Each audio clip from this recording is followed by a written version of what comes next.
اپنی خوشی سے نیکی کرے، جو اپنی خوشی سے نیکی، با دل کر رہا ہے میرا آج نیکی کرنے۔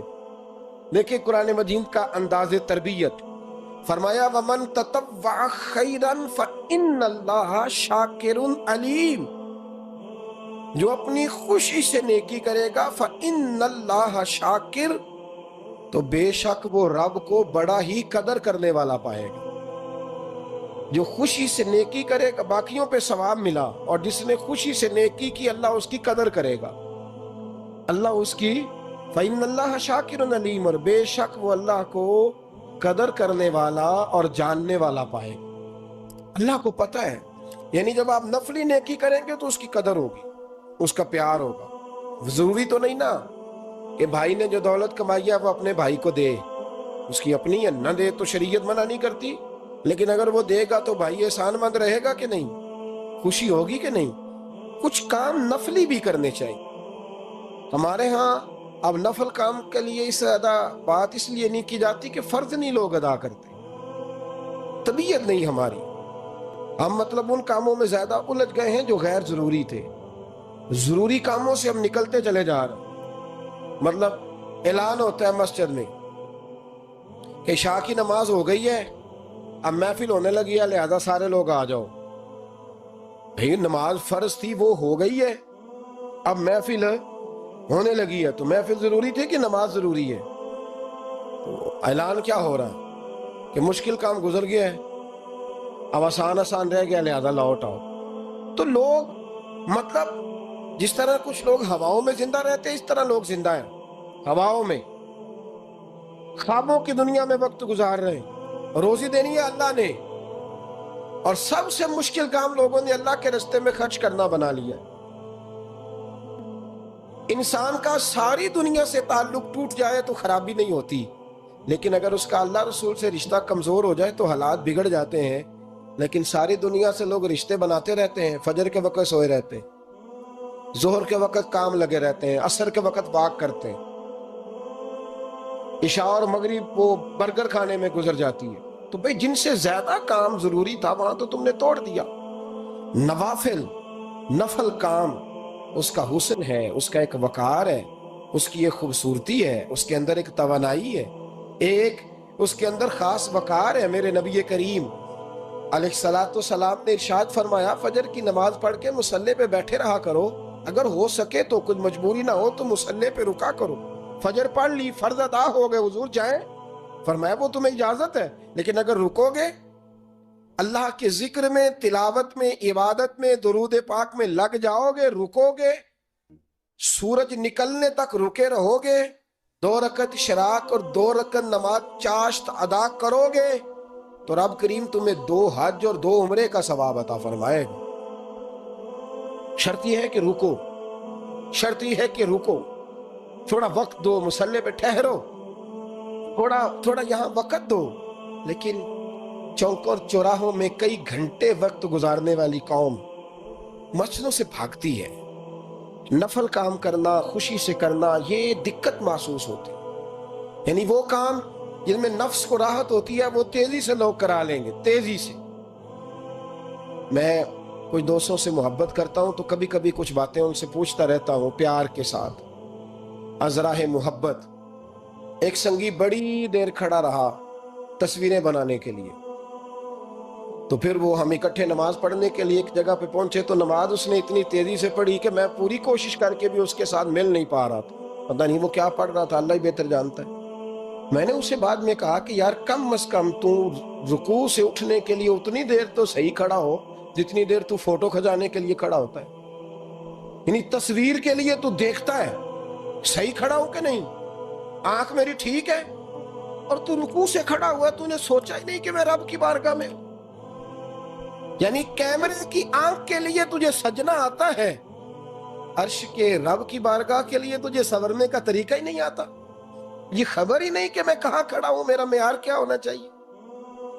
یعنی اگر کپڑے برے پہنے ہو تو لوگ تصویر نہیں بنواتے، کہتے ہیں بری آئے گی اور نماز پڑھ لیتے ہیں، اللہ قبول کرنے والا ہے۔ تو نے تو فوٹو تک قبول نہیں کی۔ نیکی کا کام کریں ذرا خوشی سے، ذرا ذوق سے، ذرا شوق سے، طبیعت کے اندر وہ وقار لائیں، وہ پیار لائیں، وہ میٹھا لائیں. دیکھیں نا قرآن مجید نے کہا لن تنالوا البر حتی تنفقوا مما تحبون. اگر تم چاہتے ہو نا کہ نیکی کے بلند سٹیٹس تک جاؤ، معیار بنے، تو پھر جو چیز تمہیں زیادہ پیاری ہے وہ اللہ کے راستے میں خرچ کرو. جو چیز، یہ قرآن مجید نے کہا ہے، جو چیز تمہیں زیادہ پیاری ہے وہ اللہ کے راستے میں، یعنی پیاری چیز، پیاری اللہ کے راہ میں خرچ کرو جو تمہیں محبوب ہے. حضرت عبداللہ ابن عمر فرماتے ہیں کہ میں بیٹھا تھا جب یہ آیت نازل ہوئی تو ایک صحابی آئے، عرض کرنے لگے حضور میرا باغ ہے اور یا رسول اللہ میں نے بس مجھے پیار ہو گیا اس زمین سے، میں نے سجایا ہے، میں نے سنوارا ہے، میں نے ہاتھوں میں رمبا پکڑ کر، کدال پکڑ کر میں نے اس کی آبیاری کی ہے حضور. میں اپنے ہاتھوں سے پتے کاٹتا رہا ہوں، جڑی بوٹیاں تلف کرتا رہا ہوں حضور. دنیا دیکھنے آتی ہے میرا باغ، لیکن محبوب رب کریم فرماتے ہیں پیاری چیز اللہ کے راستے میں خیرات کرو. تو یا رسول اللہ جی مجھے بڑا پیارا ہے، میں تو اپنے بچوں کو نہیں دوڑنے دیتا تھا کہیں پتے نہ توڑیں. حضور مجھے بڑا پیارا ہے، میں پیش کرتا ہوں، اسے قبول کر لیں. اس لیے کہ جو چیز زیادہ سونی ہو وہ سونے رب کی بارگاہ میں پیش کرنی چاہیے. اس لیے کہ وَمَن تَطَوَّعَ خَيْرًا فَإِنَّ اللَّهَ شَاكِرٌ. یہاں کیا حال ہے؟ یہاں مزاج عجیب ہو گیا. جب آپ کا وہ مزاج نہیں رہے گا، وہ انداز نہیں رہے گا، وہ کرم نہیں رہے گا. مجھے بڑی اچھی بات یاد ہے، حضرت شیخ محی الدین ابن عربی رحمۃ اللہ علیہ کے حالات میں پڑھ رہا تھا، بڑا بچپن کا زمانہ تھا. تو میں پڑھتے پڑھتے کتاب استادوں کے پاس لے گیا. میں نے کہا استاد جی یہ مجھے کچھ سمجھ نہیں آ رہی، بزرگ کیا لکھ گئے؟ تو کہنے لگے اس کو بند کر، میں تمہیں بتاتا ہوں. میں نے کہا حضور کیا؟ فرمانے لگے وہ بتانا یہ چاہ رہے ہیں کہ اگر تم جوانی کے سونے لمحات، خوبصورت جملے، خوبصورت وقت اللہ کے راستے میں دے دو گے نا تو رب تمہیں وفادار دوست عطا فرمائے. اگر تم اپنے کردار کو خوبصورت رکھو گے، میلا کچیلا گدلا نہیں ہونے دو گے، تو رب تمہیں شاندار اولاد عطا فرمائے. اور اگر تم اپنا وقار کردار کے لحاظ سے اونچا رکھو گے تو اللہ کردار والی بیوی عطا کرے. مطلب سامنے سے مطالبہ نہ کر، تو دیکھ تو نے اس کے راستے میں کیا دیا ہے. او بھائی سیدھی سی بات ہے، لوگ کہتے ہیں بھائی جتنا دو گے اتنا ہی ملے گا نا، کہ جتنا گڑ پاواں گے. جی اللہ کے راستے میں جس پیار سے پہنچو گے رب بھی اس شان سے عطا فرمائے گا. لیکن ہمارا سٹیٹس یہ ہے کہ اللہ کے راستے میں جب کوئی چیز پیش کرنی ہے تو وہ اگر تو کوئی رہ گئی، کوئی بچ گئی. کئی دفعہ بچہ لوگ اپنا لے کے آتے ہیں، کہتے ہیں حضرت صاحب نہ اسکول پڑھتا ہے نہ کوئی کام سیکھتا ہے، اسے حافظ بنا دیں. تو میں کہتا ہوں کوئی اس سے زیادہ نکمہ نہیں ملا تھا. پھر کہتا ہوں مولوی بڑے نکمے ہو گئے. کبھی کسی نے داخل کرایا فرسٹ ایئر میں جو بچہ آپ میٹرک جو ہے وہ فرسٹ ڈویژن میں پاس کرے، اس کو لاتے ہیں لوگ مدارس میں؟ نہیں لاتے. مزاج نہیں ہمارا، طبیعت نہیں، اس بات کو سمجھتے نہیں. جو بچہ نیک ہو، پرہیزگار ہو، مثبت سوچ والا ہو، اسے لائیں دین میں. جو بچہ بڑا اعلیٰ کوالٹی بہترین نمبر حاصل کرے اسے لائیں، پھر دیکھیں دین آپ کو شاندار مجاہد عطا کرے. لیکن یہاں ماحول یہ ہے کہ جو کہیں نہیں چلتا اس کو مدرسے لے آؤ، ٹھیک ہے، پھر وہ 5-6 سال مدرسے کی روٹی شوٹی کھاتا ہے، رہتا ہے. اس طرح کی صورتیں یاد ہوتی ہیں، کر لیتا ہے، اور کچھ نہ بنے گا تو کوئی مسجد تو چلائے گا ہی نہ. آپ نے جب جس طرح کا آپ بیج بوئیں گے پھل بھی آپ کو اسی طرح کا ملے گا. اللہ کے راستے میں جب نیکی کریں تو خوش دلی سے کریں، خوبصورتی سے کریں، پیار سے کریں، پریم سے کریں، اچھے طریقے سے کریں، معیاری طریقے سے کریں. خبردار آپ کا کوئی وہ انداز نہیں ہونا چاہیے کہ آپ کہیں کہ بس ٹھیک ہے پڑھ لیں گے نماز، بس جیسے بھی تھا گزارا ہو جائے گا، جس طرح بھی وہ ٹخنا خشک ہے ہو گیا جی وضو اللہ جی قبول کرنے والا ہے. تو یہ تو آپ یوں لگ رہا بڑے پریشان ہیں نماز پڑھتے وقت، تو ایسے تھوڑی نماز ہوگی. خوش دلی کے ساتھ، اچھے طریقے، میٹھے طریقے سے. میرے رسول کریم علیہ السلام نے مومن کی بات کی، مومن کی شان بیان کی. فرمایا میرا مومن وہ ہوتا ہے مسجد سے نکل تو جاتا ہے، وجود اس کا مسجد سے خارج ہو گیا، نکل گیا، لیکن کریم رسول فرماتے ہیں دل اس کا مسجد کے ساتھ جڑا رہتا ہے. اس کی طبیعت مسجد سے جڑی رہتی ہے، اس لیے کہ اس کا اپنے رب سے رشتہ ہے. حالانکہ نماز ہو گئی، حالانکہ فرض ہو گئے، حالانکہ وقت گزر گیا، جماعت ہو چکی، لیکن اس کی طبیعت مسجد کے ساتھ جڑی ہوئی ہے. نیکی کریں خوش دلی کے ساتھ, کچھ نفل پڑھیں, کچھ عبادتیں کریں, کچھ راتیں مخصوص کریں, کچھ عبادتیں زیادہ کریں, کچھ اپنے اندر چیزیں پیدا کریں. میرے نبی کریم علیہ السلام پسند نہیں کرتے تھے. حضور فرماتے تھے کہ یہ کیا بات ہوئی کہ انسان ساری رات ہی سویا رہے. حضور پسند نہیں کرتے, بلکہ بڑے مشکل کام کر کر کے نبی کریم آتے تو حضور کبھی کبھی اٹھتے, کہتے عائشہ میرا دل کر رہا ہے میں اپنے رب کو راضی کروں. حضور اٹھتے, مصلی بچھاتے. یار عجیب بات ہے نا کہ رات کو میری جی آنکھ نہیں لگ رہی تھی تو میں نے ٹی وی لگا لیا, اور پھر اچانک میری خبر میری آنکھوں کے سامنے آئی کہ وہ جناب یہ ہو گیا, تو سویرے تبصرہ ہو رہا ہے. کاش اللہ کرے جمعے کا دن ہے, دعا کر رہا ہوں کہ رات کو جب آنکھ کھلے دل نہ لگے تو سویرے اٹھ کے کوئی بتائے کہ رات دل نہیں لگ رہا تھا تو میں نے وضو کر کے قرآن کھول لیا, میں نے وضو کیا اور میں نے مصلی بچھا لیا, میرا دل نہیں لگ رہا تھا, میں اٹھا, تسبیح پکڑی, خوشبو لگائی, کپڑے بدلے, مصلی پہ بیٹھا, مدینے کے جانب منہ کیا اور مدینے والے رسول پہ درود و سلام پڑھنا شروع کر دیا. اللہ کرے نا یہ بھی ذوق ہو, اللہ کرے نا یہ بھی طبیعت ہو, اللہ کرے یہ بھی ماحول بنے. اللہ کرے. مجھے ایک سنگی نے سویرے سویرے بتایا صبح, لو جی آپ بڑی تنقید کر رہے تھے کہ وہ سائی وال والے بچوں کے پاس ابھی تک کوئی نہیں گیا, وہ وزیر اعظم صاحب نے مل لیا انہیں, آپ نے دیکھی ہے خبر؟ تو میں نے کہا اصل میں نا ہمارا مزاج بن گیا ہے بھیڑ بکریاں بننے کا. جب کوئی بھیڑ بکری بنتا ہے تو پھر انہیں نگران نہیں ملتے, چرواہے ملتے ہیں. میری باتیں سخت ہیں پر چلو کوئی حرج نہیں, میں خود کر رہا ہوں نا. چرواہے ملتے ہیں جب قوم بھیڑ بکریاں بنتی ہے تو چرواہے. نیوزی لینڈ کی وزیر اعظم حملہ ہوا تو وہ خود گئی, ایک دفعہ نہیں کئی دفعہ گئی, لوگوں کے گھروں میں گئی. آج تک کبھی زندگی میں ایسا ہوا ہے کہ کسی کے بچے مر جائیں, باپ مر جائے, ماں مر جائے اور بچوں کو بلا کے کہا جائے آؤ تم سے تعزیت کرنی ہے؟ پاگلوں کی قوم ہے, کوئی پوچھنے والا نہیں. وہ یتیم بچے, میری عمر, میرے اپنے بچے اب بڑے ہو رہے ہیں, لیکن میں اس عمر میں بھی کبھی ابا کی کمی محسوس کروں تو رات کو سو نہیں پاتا, نہیں نیند آتی. وہ کبھی کبھی یاد آتے ہیں, چہرہ ان کا جھریوں بھرا کبھی سامنے آتا ہے تو نہیں نیند آتی. کبھی کبھی دل کرتا ہے کچھ باتیں ایسی ہیں جو صرف ان سے ہو سکتی ہیں, اور کس سے کروں. کبھی کبھی طبیعت چاہتی ہے, کبھی کبھی کہ اماں جی اپنا میلا دوپٹہ پیچھے کر کے کہیں کہ ادھر لیٹنا, میں تیرے سر میں تھوڑا تیل لگاؤں. کبھی کبھی دل کرتا ہے. تو جن کے ماں باپ گولیوں سے بھون دیے جائیں, ان کو کہا جائے بچوں کو کہ آؤ تم سے تعزیت کرنی ہے, آؤ, یہ سٹیٹس ہے, یہ معیار ہے حکمرانوں کا, یہ معیار ہے. یہ وہ لوگ ہیں جن کو منتخب کرتے ہو, یہ لوگ ہیں. نہ ادھر ادھر کی تو بات کر, یہ بتا کہ قافلہ کیوں لٹا, مجھے رہزنوں سے غرض نہیں, تیری راہبری کا سوال ہے. مدینے کی ریاست کا نام لینے والا ہو, آؤ میں تمہیں بتاؤں. میرے رسول پاک علیہ السلام کے چچا زاد بھائی حضرت جعفر طیار جنگ موتا میں شہید ہو گئے. حضور ان کے گھر گئے, ان کے 2 چھوٹے چھوٹے بچے حضور خود چل کے گئے, رحمت للعالمین رسول, حالانکہ وہ شہید. حضور نے یوں بازو پھیلائے اور ان کے بچے جب نبی پاک کے سینے سے لگے تو حضور کی آنکھوں میں آنسو آئے. ان کی زوجہ رو پڑی, کہنے لگی یا رسول اللہ کہیں میرے شوہر شہید تو نہیں ہو گئے؟ اللہ کے رسول نے فرمایا ان کے باپ کو رب نے بڑی شان دی ہے. تو وہ رو پڑی, عرض کرنے لگی حضور اب ان بچوں کا کون وارث بنے گا؟ کیا لفظ ہیں, آؤ مدینے کی اسٹیٹ میں یہ رنگ ہے. میرے رسول پاک علیہ السلام نے فرمایا پتہ کیا ان بچوں کا کیا بنے گا؟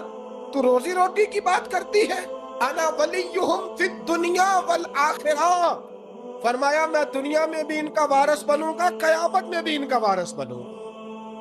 میں تو جنت میں داخلے تک ان کا وارث ہوں, یہ جنت میں جائیں گے اس وقت تک میں ان کا وارث ہوں. کیا تماشا ہے, کیا توہین ہے, کیا تذلیل ہے, کیا رنگ ہے. یعنی یہ انداز ہوتا ہے کہیں, لیکن کیا کیا جائے. ہم لوگ تو وہ ہیں کہ جو 2 باتیں بھی کریں تو لوگوں کو تکلیف ہوتی ہے, 2 جملے بھی کہیں تو لوگوں کو اذیت ہوتی ہے. پر کیا کریں, ہم بھی کہتے رہیں گے, ہم بھی بولتے رہیں گے, ہم بھی یہ ذکر کرتے رہیں گے. ہاں, اور اپنے بھی خفا مجھ سے ہیں, بیگانے بھی ناخوش, کیونکہ زہر حلال کو کبھی کہہ نہ سکا کن. میں کہتا ہوں وہی بات سمجھتا ہوں جسے حق نے ابلائے مسجد ہوں میں توحید کا فرزن. کوئی تماشا ہے؟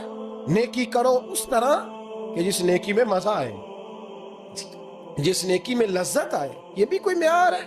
یہ بھی کوئی سٹیٹس ہے نیکی کرنے کا جو ہمارے ہاں؟ اور اس کے باوجود شانیں بیان ہوتی ہیں، عظمتیں بیان ہوتی ہیں، رنگ بھرے جاتے ہیں تصویروں میں، جعلی رنگ، آرٹیفیشل رنگ. یہ پوچھنا پڑے گا اور جواب دینا پڑے گا. بس دعا فرماؤ عرش کا مالک کوئی فضل ہی فرمائے. پتہ نہیں ہمارے حصے میں کس طرح کے لوگ آتے ہیں. رب کریم کوئی خیر فرمائے. جب کوئی جاتا ہے تو دل میں خیال ہوتا ہے شاید کوئی اچھا ہی آ جائے، پر کوئی رنگ انوکھا ہی نظر آتا ہے، کوئی نہ کوئی عجیب ہی کیفیت ہوتی ہے. دعا فرمائے اللہ جمعے والے دن ہماری دعائیں قبول فرمائے، اور اللہ تعالیٰ وہ بندہ دے جو اٹھ کے کہے کہ میں تو مولا علی شیر خدا کا ماننے والا ہوں، میں تو حضرت عمر رضی اللہ تعالیٰ عنہ کا غلام ہوں. اللہ کرے کوئی شخص ملے. آمین تو کہہ دیں، سارے کہہ دیں ایک دفعہ آمین. فرمایا وَمَن تَطَوَّعَ خَيْرًا، اگر تم نیکی کرو گے اپنی خوشی کے ساتھ، فَإِنَّ اللَّهَ شَاكِرٌ عَلِيمٌ، تو بے شک پھر تم اللہ کو قدر کرنے والا پاؤ. ہماری قدر ہو، نیکی کریں. یہ جو موقع آتے ہیں نا شب برات کے، شب قدر کے، یہ بنیادی طور پر اللہ تعالیٰ کی طرف سے دی ہوا موقع ہوتا ہے کہ چلو تمہیں چانس دیتے ہیں، تمہیں چانس دیتے ہیں. پابندی کوئی نہیں، لیکن رب کی طرف سے نا موقع ملتا ہے. چلو تمہیں ایک موقع دیتے ہیں، چلو اپنے آپ کو کلیئر کر لو، تمہیں موقع دیتے ہیں. یا اللہ کیا کرے؟ کچھ بھی نہیں، آ کے نا سچے دل سے 2 رکعتیں پڑھ کے توبہ کرو، عرش کا مالک پچھلے سارے معاف کر دے. کچھ بھی نہیں، آؤ موقع ہے. ان لوگوں کی باتوں پہ نہ جائیں جو بلا وجہ پریشان کرتے ہیں. ہمیں بھی روز ہی سوال آتے ہیں، دل نہیں کرتا. کچھ باتیں ایسی ہیں جو کرنے کو طبیعت نہیں چاہتی، میں کروں گا بھی نہیں. لوگوں کو شب برات کا حوالہ بھی نہیں مل رہا، حالانکہ ترمذی شریف میں حدیث موجود ہے. صحاح ستہ کی روایت ہے ترمذی میں موجود ہے. پہلے کہتے ہیں صحاح ستہ سے دکھاؤ، جب صحاح ستہ سے مل گئی تو آپ اور کدھر جانا ہے. اور ابن ماجہ میں موجود ہے مولا علی کی روایت. اور ذرا ترتیب دیکھیے گا، یہ ترمذی کی حدیث ہے. امام ترمذی نے تو پورا باب باندھا ہے 15ویں شعبان پر، پورا باب. اب تمہاری مرضی ہے اگر تم نئی بات کو سمجھنا چاہتے. لیکن میں نے پہلے بھی کہا تھا، پھر کہتا ہوں، اگر ہمیں کوئی شخص کہتا ہے کہ شب برات کو اٹھ کے نفل نہ پڑھو، تو بھئی نفل ہم نے پڑھنے اللہ کی رضا کے لیے. ہمیں کسی بندے سے ڈگری لینے کی ضرورت نہیں، نہ تو ہمارے اور رب کے درمیان معاذ اللہ کوئی وسیلہ ہے کہ تو کہے گا تو پڑھیں گے، جب دل کرے گا پڑھیں گے، اور جتنے دل کرے گا پڑھیں گے. ہم تو نفل کہہ رہے ہیں اس کو. ہم نے کب کہا ہے ضروری ہے جو عشاء پڑھ کے سو جائے فجر تک سویا رہے، ہم اس کو گناہگار نہیں کہہ رہے، لیکن یہ ضرور کہیں گے کہ گولڈن چانس مس کر دیا اس کی، چانس مس کیا ہے. یہ تو اللہ کی رحمت کا موقع تھا. حضرت سیدہ عائشہ صدیقہ رضی اللہ تعالی عنہا ارشاد فرماتی ہیں کہ شعبان کی 15ویں رات تھی، یعنی شب برات کی رات. فرماتی ہیں شعبان کی 15ویں رات تھی، میں نے اچانک نظر ڈالی تو حضور میرے بستر میں تھے. پھر میری نظر پڑی تو حضور نہیں تھے. میرے دل میں گمان آیا، خیال آیا کہ شاید کسی اور زوجہ کی طرف حضور کا میلان تباہ ہو گیا ہو، وہاں تشریف لے گئے ہو. فرماتی میں اٹھی باہر گئی تو نبی کریم علیہ السلام جنت البقیع میں تھے، قریب ایک جگہ پہ حضور دعائیں مانگ رہے تھے. فرماتے میں گیا تو حضور فرمانے لگے ابو بکر کی بیٹی تو نے کیا گمان کیا کہ اللہ کا رسول تیری حق تلفی کرے گا؟ عرض کی حضور آپ مالک ہیں، کہیں اور جانا چاہیں تو میری طرف سے پابندی نہیں. کہتی ہے وہاں کھڑے کھڑے میرے رسول کریم نے بیان فرمایا. یہ ترمذی کے لفظ ہیں. حضور نے فرمایا عائشہ یہ شعبان کی 15ویں رات ہے، مدینے میں سب سے زیادہ بکریاں بنو کلب کا قبیلہ پالتا تھا. فرمایا آج کی رات بنو کلب کے قبیلے کی بکریوں کی تعداد کے مطابق اللہ میری امت کے لوگوں کی بخشش فرما دے. یہ وہ رات ہے. جناب عائشہ صدیقہ رضی اللہ تعالی عنہ نے بات رات کو سنی تنہائی میں نبی پاک سے، رات کو تنہائی میں حضور سے سنی. سویرے جناب عائشہ نے کل امت کو بتائی. اگر یہ بات اہمیت والی نہ ہوتی تو بی بی صاحب آگے روایت کرتی، یہ کتابوں میں آتی، یہ لوگوں کو بتاتی. حضرت عائشہ نے روایت کیا اور مولا علی شیر خدا نے تو کھل کے کہا. ابن ماجہ میں حضرت علی سے پیار کرنے والوں کے لیے الگ عنوان. مولا علی نے کھل کے فرمایا شعبان کی 15ویں رات کو رات عبادت کرنا اور سویرے روزہ رکھنا. حضرت علی کے لفظ بائی نہیں سیاستہ میں، رات کو روز عبادت کرنا، دن کو روزہ رکھنا. ویسے تو رب کریم ہر روز تہجد کے وقت پہلے آسمان پر نزول اجلال فرماتا ہے، اور لوگوں کو فرماتا ہے کوئی بخشش مانگنے والا؟ اور فرمایا ہر روز تہجد کے وقت یہ اعلان ہوتا ہے، پر شب برات کو نا شروع رات سے یہ اعلان شروع ہو جاتا ہے۔ ادھر دیکھو میری طرف، مغرب سے اعلان شروع ہو جائے گا۔ اللہ کرے آپ کو سمجھ آئے، اللہ کرے آپ کو۔ اور بھائی یہاں بار لوٹ سیل لگ جائے، یہاں ابھی سیل لگ جائے، 5,000 والا جوڑا 1,500 میں، تو رش ختم ہوگا۔ اور بھائی اگر یہ لگ جائے، چلو یہ تو دور کی بات ہے نا، ہم تو لنگر والے لوگ ہیں، اگر لنگر کا اعلان ہو جائے یہ بڑا تگڑا ہے، بڑا تگڑا۔ ہمارے ہاں تو شادی کی روٹی کھلتی ہے تو لوگ آخری روٹی سمجھ کے کھاتے ہیں کہ تو شاید اللہ ماشاءاللہ یہ آخری ہے، اس کے بعد نہ ملے گی۔ جب اعلان ہوتا ہے اور دعوت ہوتی ہے کہ کھلا ہے جی کھاؤ، کیا حشر ہوتا ہے، کیا انداز ہے۔ مولا علی شیر خدا حدیث روایت کرتے ہیں، رنگ کیا ہے؟ فرمایا باقی راتوں میں نا تھوڑا سا پیکج ہوتا ہے، تھوڑا سا آخری حصے میں رات کے، شب برات کو نا رات چڑھتے ہی اللہ پہلے آسمان پر جو اس کی شان کے لائق ہے نزول جلال فرماتا ہے، اور پہلا جملہ یہ فرماتا ہے کوئی معافی مانگنے والا؟ اللہ کرے آپ کو سمجھ آئے، یعنی معافی دینے والا کہہ رہا ہے چلو آؤ آؤ ادھر آؤ، ذرا معافی مانگو، میں معاف کرنے آیا ہوں۔ مانگو معافی، ہے کوئی معافی مانگنے والا؟ معاف کر دیں گے۔ اور آپ فرماتے ہیں ہے کوئی رزق مانگنے والا؟ وہ جو بڑی درخواستیں دیتے پھرتے ہیں نا مختلف اداروں میں، وہ ایک درخواست نا کل شب برات والی رات بھی دے۔ اللہ کرے آپ کو سمجھ آئے۔ وہ جو کہتے ہیں نا بڑی بڑی کمپنیوں میں نے اپلیکیشن جمع کرائی ہے تو کہیں کام نہیں بن رہا تو نسخہ دے رہا ہوں، ایک اپلیکیشن کل رات بھی جمع کراؤ انشاءاللہ کام بن جائے گا۔ اور میں نہیں کہہ رہا، مولا علی شیر خدا فرما رہے ہیں، اور وہ خود نہیں فرما رہے، وہ نبی پاک کا فرمان نقل کر رہے ہیں، اور وہ رسول اللہ صلی اللہ علیہ وسلم کی بات نہیں بیان کر رہے۔ وہ کہتے ہیں رب فرماتا ہے کوئی روزی مانگنے والا؟ سارے سیٹھوں نوابوں جاگیرداروں کے پاس جا جا کے تھک گئے ہو، ایک دن میرے کہنے پر، ایک رات، ایک دیہڑی ذرا شب برات والی لگا کے تو دیکھو۔ پر شرط یہ ہے کہ یقین کامل ہو، ارادہ یہ، مطلب اللہ معاف کرے آپ نے ناراض نہیں ہونا، لیکن وہ ماحول اس طرح کا ہے کہ شب برات پہ ایک دو ساتھی کو کہا رات کو عبادت کر کہتے جی وہ تو ٹھیک ہے پر سویرے چھٹی نہیں، کام کرنا ہے۔ یعنی رب کہہ رہا ہے کہ تو آ جا شب برات کی رات، جو مانگے گا وہ تجھے، لیکن یہ ادھر نہیں توجہ کر رہا، یہ کہتا ہے سویرے 10 بجے دکان نہ کھلی تو مشکل ہو جائے گی، دفتر نہ گیا تو حالات آپ دیکھیں ذرا۔ اب جب یقین اس طرح کا ہو تو پھر تو بھائی ساری زندگی اداروں میں درخواستیں دینی ہے، پھر آپ جیسا آپ کا مزاج ہوگا، اللہ تعالیٰ تو بندے کے گمان کے قریب ہے۔